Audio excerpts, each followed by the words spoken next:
apôtre de Jésus-Christ par la volonté de Dieu. Une seconde caractéristique du ministère, c'est qu'il s'exerce par la volonté de Dieu. La manière dont Paul commence ses lettres nous donne la clé de tout ce qu'il nous a à nous dire. D'emblée ici, il invoque l'autorité divine. Son ministère, il l'a de par la volonté de Dieu. Et il va nous dire ce que c'est qu'un ministère de droit divin. Lisez un peu. Le ministère qui repose sur ce fondement-là peut seul se réclamer de l'autorité de Dieu. C'est une chose inappréciable que d'obtenir le sceau de Dieu sur son travail. Comment sommes-nous entrés au service du Seigneur? Est-ce un intérêt soudain pour l'œuvre de Dieu qui nous a fait embrasser la carrière? Par quelle porte sommes-nous entrés? Comment se fait-il que nous soyons restés? Y sommes-nous en connaissance de cause? Parce que nous savons que c'est la volonté de Dieu. Il faut que ce ministère porte le sceau de l'autorité divine. Et l'autorité de Dieu n'est pas autre chose que cette attestation d'en haut qui vient s'inscrire dans nos cœurs et devient consciente quand Dieu peut réaliser en nous sa volonté. Jamais vous n'obtiendrez la consécration divine tant que vous ne pourrez pas vous présenter devant Dieu comme un homme éprouvé, de Timothée 2,15.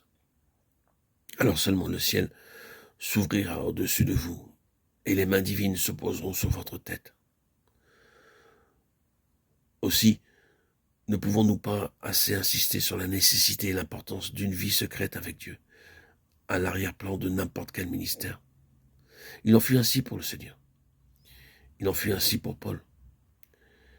Et il en a été ainsi pour tous ceux qui ont eu ce ministère. Il a donné les uns comme apôtres, les autres comme prophètes, les autres comme évangélistes, les autres comme pasteurs et docteurs. Oui, mais le don se perdra ou deviendra quelque chose de purement professionnel si l'histoire spirituelle qui doit se dérouler dans le secret de la présence divine n'est pas suivie avec attention.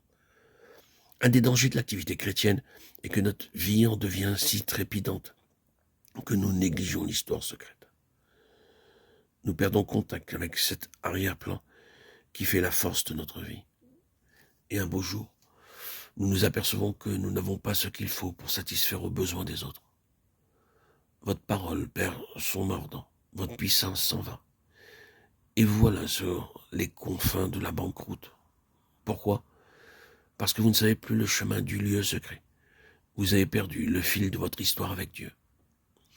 Une chose à laquelle tous les serviteurs de Dieu doivent s'astreindre, c'est de refuser toute activité qui dépasse la mesure compatible avec les exigences de leur relation secrète avec Dieu. Il faut poser la question et la résoudre, quelque difficile qu'elle soit. Voici un appel. Allons-nous l'accepter simplement parce que c'est une occasion de faire du bien? Certainement pas. Nous en référerons au Seigneur en secret. Une porte ouverte n'est pas une raison suffisante pour tourner le dos à nos devoirs. L'ennemi fera toujours tout ce qu'il pourra pour nous maintenir sur un pied d'activité débordante. Et ce n'est pas un des moindres périls de l'heure présente que cet activisme, constant et tout extérieur, qui empiète toujours plus sur le temps que nous devons à Dieu. Ce ministère est fondé sur une vie intime et profonde avec Dieu, dans le secret. Il faut qu'en aparté, Dieu puisse constamment nous tenir en haleine. Nous devons nous isoler avec lui et avoir de cette tête-à-tête pendant lesquelles il peut nous dire en tout temps: tu te souviens tel et tel? Ce n'était pas bien. Il faudra remettre cela en ordre.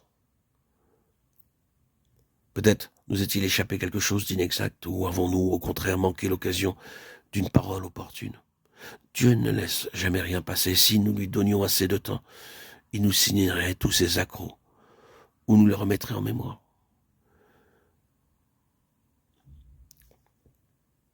Mais si nous passons dessus, Dieu nous abandonnera pour finir aux conséquences de notre conduite inconsidérée. Ce n'est pas ce qu'un homme est devant les hommes qui compte. C'est ce qu'il est devant Dieu.